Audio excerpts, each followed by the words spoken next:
முக்கியமான இன்னொரு பிரச்சனை இருக்கு. இந்த வட சென்னையில அண்ணன் கிட்ட ஒரு தீர்மானம் நிறைவேற்றணும்னு நினைக்கிறேன். தலைவருடைய மைண்ட் எப்படின்னா, பேசும்போது ஒன்று சொல்லுவார், எப்பயாச்சும் கேட்போம், அண்ணா நீங்களாம் வந்து தொகுதினா எங்கன்னா நிற்பீங்க அப்படின்னு அண்ணன் கேட்போம். அண்ணன் சொல்லுவாரு, எங்க வறுமை அதிகமா இருக்கோ, எங்க ஏழ்மை அதிகமா இருக்கோ,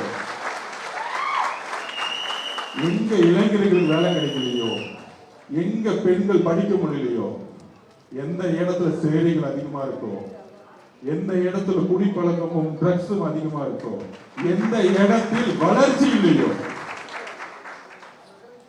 அந்த இடத்துல நான் உறுப்பினராகி அந்த இடத்தை ஒரு சிங்கப்பூர் மாதிரி மாத்தணும்னு சொல்லுவார்.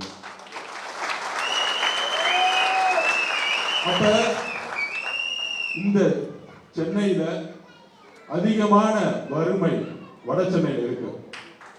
ஏன் இருக்கு? சென்னைனாலே வட சென்னையில ரவுடிசம் யாரால உருவாக்கப்பட்டது? திமுகனால தன்னுடைய தேர்தல் வேலைகளுக்காக அந்த உருவாக்கினார்கள். ஆனால் நம்மளுடைய தலைவர் வளர்ச்சியை மட்டும்தான் நீங்க உருவாக்குவார். அப்ப நான் ஒரே ஒரு அண்ணன் கிட்ட சொல்றேன், அடுத்தது அண்ணன் தான் பேச போறாரு. நான் தீர்மானம் நிறைவேற்றலாம், அவர் வந்து இந்த தீர்மானத்தை வந்து வழிமொழிவான்னு நினைக்கிறேன். உங்க முன்னாடி சிவான முன்னாடியும் நான் கேட்டுக்கிறேன், சென்னை ஒருங்கிணைந்த கண்காணிப்பு குழுவா போடும் போது உங்க சார்பா ஒண்ணு தீர்மானம் போடலாமா?